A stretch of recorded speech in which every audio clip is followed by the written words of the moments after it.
Okay, so yesterday was a very busy day for Hangdong Raceways. Hangdong is a subsection of Chiang Mai. So anyway, if you will notice, the 4 foot by 9 foot is no longer on this wall. My little workshop is over there now because and I guess this happens, I guess everybody can relate to this. You get the small starter set, like a figure 8, or I just had an oval over here for my test track. I got bored. I literally got bored running the cars around in a simple circle. I mean, I know it was a test track, while I'm working on the cars, just to see if they run and how fast they run relatively and all that. But I literally got bored. So yesterday, and I'm sorry I didn't take a picture of this to show you guys, I spent about an hour. Good thing Scalextric's tracks is really easy to take apart and put together, because I spent an hour opening up the track over here into the middle. And I just had a loop like this, like just a straightaway basically on this middle section going to that S track oval I showed you before. So number one, I was bored with the small oval.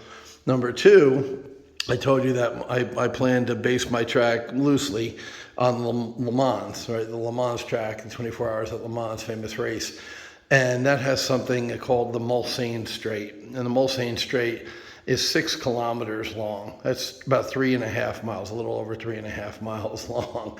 So the 3.5 sections of track over here for my straightaway, and over here too on this straightaway over here, were not Mulsanne Straight like, to scale, I'd have to do the math, but I know a quarter mile is, I want to say 55 feet in scale track.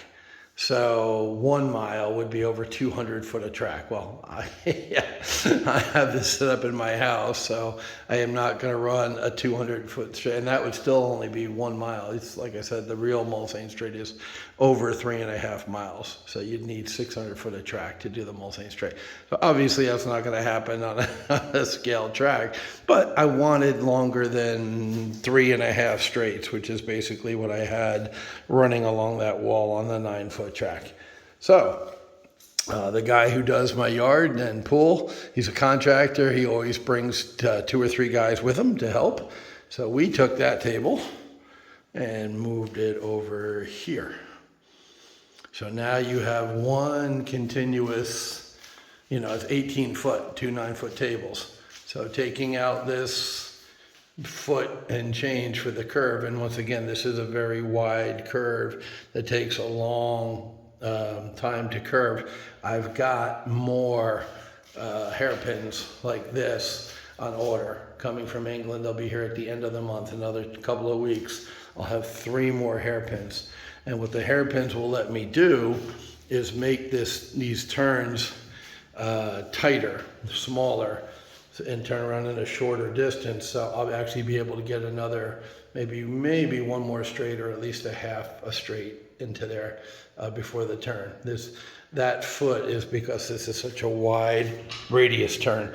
I think this is called R1 radius, which the curve is a 22.5 angle, as a 22 degree angle, as opposed to a 45 degree angle like this track is.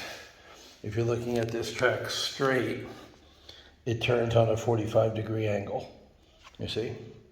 And like I said, that one at the end is 22.5. So it takes twice as far to turn, to make a complete turn. To start from here and do a 180, it literally takes twice as much space as the hairpins do, the tighter radius turns. But anyway, I got my straight. So finally, I have now, what a part of the track that's going to be on the final layout. As I mentioned, I've ordered a banked curve that's coming in the big package from Action Slot, 3 hairpins and a banked curve. So when the bank curve comes, that goes down there, and it will come out, turn into a hairpin like this to change direction enter this middle section. So this middle section will change. Right now, all I did, so after I spent an hour tying the two parts together, the landscaping guy came, we moved the layout, and I spent another hour putting this track together. And this is similar to what it's going to look like. This part right here, the reason I ordered 3 hairpins is it's going to do this up and down. So once again, I used what I had right now. This is a little grabber thing I didn't show you the other day. If the cars get stuck over on the other side, you can nudge them to keep them moving or pick them up and grab them. So this is handy to have, a good little tool to grab for you if you have a big layout. The other thing is power. Scalextric's Sport non-digital power bases come with the option of running 2 stock Scalextric's transformers. And of course I'm in Thailand, so I had to put adapters on them. And that's why this is on an angle, because these will not stand up on their own. They wobble and they fall over and they come loose. They won't sit in a wall. That's why I bought one of these adapter things. But you can run 2 on the upgraded, the modern sport tracks. You see where it has 2 16 volt or 1 little switch. So I'm running 2.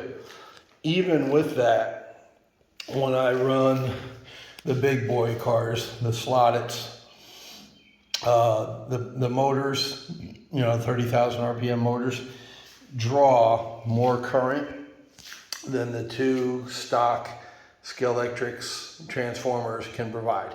So already just building this track, which once again, I'll be heading more track because it's such a wide curve, I'm using less track. Wide curve, I'm using less track. Right now, simplified layout, just looping around and connecting the 2 big pieces here, less track. There's going to be more happening in the middle. There'll be more here and there once I get smaller radius curves. So more track than this even, which I haven't even measured the feet yet. I will do that. It's a pretty long track. Once again, that's 18 foot from that corner down to that corner. That's 18 foot. So it's a lot of track, obviously more than 36 foot because we have the curves and we have this section over here. But I'll add even more track when the hairpins come from England. So I need a dedicated power supply. If you're a hobbyist and you're running 1 set, like we talked about the other day, yes, the stock transformer, 1 of them will probably do the job. You'll be okay with 1 of these bad boys, right? That will do a figure 8 track, what comes with the set, easily. But the minute you start getting a little cray-cray, like I did here, a little crazy, you need better power, regulated power, consistent power, and the stock transformers, even 2 of them, don't offer that. So I will be getting a power supply and hooking that up underneath. And when I was running the stock cars, once again, like in real life, if you've ever had a race car, I had an Impala SS. I put a 396 stroker engine in. And once I put that motor in, I started having trouble with the car, right? Whereas when it was a stock Chevy Impala with the 350 5.7 liter, it ran like any other car. It ran great. GM did extensive testing and shakedown runs and all that. And it was a good, reliable daily driver. Took me to work every day. The minute I put that 396 in, oh man, it made my heart go faster and another part of my body get hard. But it was a problem. It started breaking. The headers touched one of the rubber hoses, and I lost my air con, and I had to have a custom air con hose made. Just, when I was driving at 101 degree heat in Texas for a race in Arlington, which I won, by the way. My glasses broke in the middle, so I was sitting there driving 100 miles an hour because I'm in an Impala Club convoy, and we all drive 100 miles an hour, right? Big, long black cars. Everybody thinks we're feds. It was a lot of fun. Anyway, I'm holding my glasses in two pieces, pressed against my finger up against the bridge of my nose, holding my glasses on, sweat dripping in my eyes because I have no AC. I got the 2x100, right? Normally it's 2x60 aircon. You roll the windows down and drive 60 when you don't have aircon in your car. I was doing the 2x100, sweating my ass off in the Texas heat because, I put a fucking stroker motor in my car. Imagine that. So the same thing in slot cars. These things are fast as hell, but especially right now without the barriers and borders. And yes, those are in the big box order I got two orders coming from Action Slots, and they both have borders for the hairpins and for the regular turns. So until I've got the borders and, the more important, the barriers on and either clipped in, which they come with clips, or glued in, when I run out of clips, I am not going to run this beautiful brand new car and have the spoiler go off, and the mirrors break and, little guy's head fall off. These things are high performance cars with high performance motors and heavy magnets. The reason I know I need a power supply, check the magnet out on this sucker, on the Philly Flyer, Jeffrey's car. It lifts up the damn track. I mean, the magnet it might be too powerful. Remember I talked about the trade-offs? So anyway, I was running the stock cars here yesterday to shake the track down because they run on everything, even with dirty brushes and not true tires and all that. They're the most reliable, just like a stock car in real life. Your stock vehicle is your most reliable vehicle. The minute you soup it up, it's more fun, but it's less reliable. So I put this car, the Philly Flyer, on the track to see what kind of laps it would do. And the red light, when you turn on the power, I'll go ahead and do a demonstration. So these are two stock transformers, two, right? I just turned on the little light switch there. So that's got power now.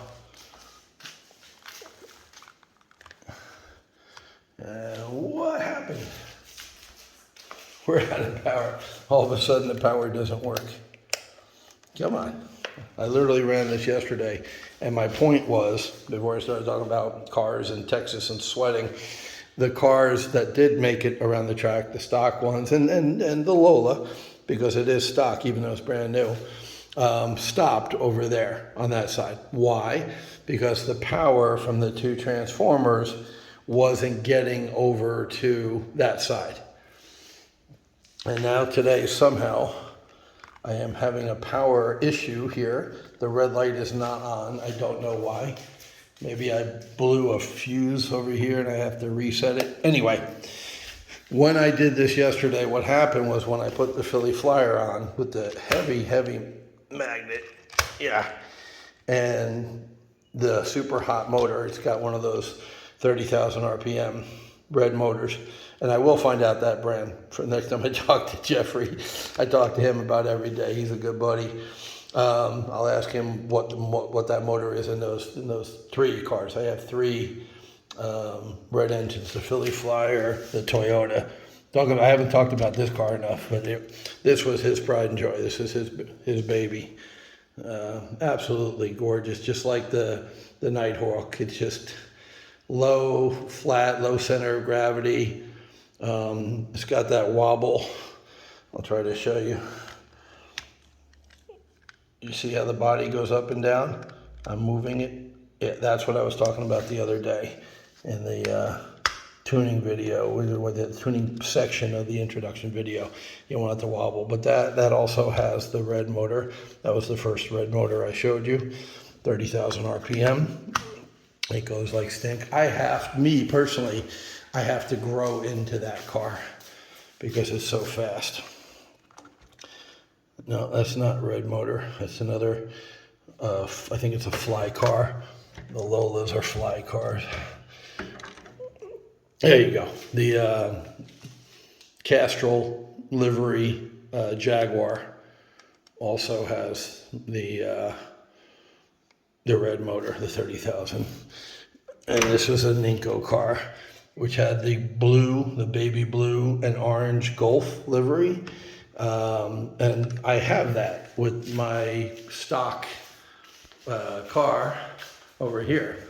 So that Ninko car had it had a different number, but it was the same powder blue, orange, famous Golf GT40 livery. Well, I've got another car coming, which I haven't told you about yet. That'll be a surprise when I unbox it. That Jeffrey got me. Once again, we're good buddies. He went a little cray-cray after he sent me the track, and he bought some more stuff. As I mentioned, there's braids coming, which was, once again, the Toyota. I had it over on the workbench because it's getting new braids, not because anything's wrong with it. I haven't touched that car. I won't touch that car. He spent a lot of time setting that up, getting it to run good.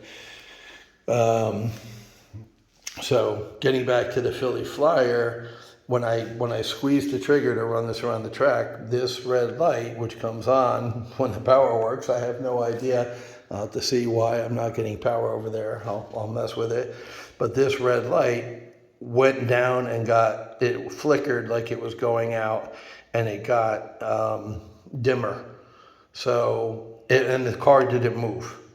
So in between that red 30,000 RPM motor and the heavy magnet to keep it on the track because it's so fast, it exceeded the power input, which is like 1 amp or 1.5 amps at 15, 16 volts of the stock controller, stock transformers, even though there's 2 of them. So even doubling up, which is the max you can do with these power bases, I exceeded the power requirements with that car, and I'm sure the Toyota would be the same. But once again, I've already removed the brushes because of brushes, braids, same thing, because Jeffrey is sending me another package and it has braids in it.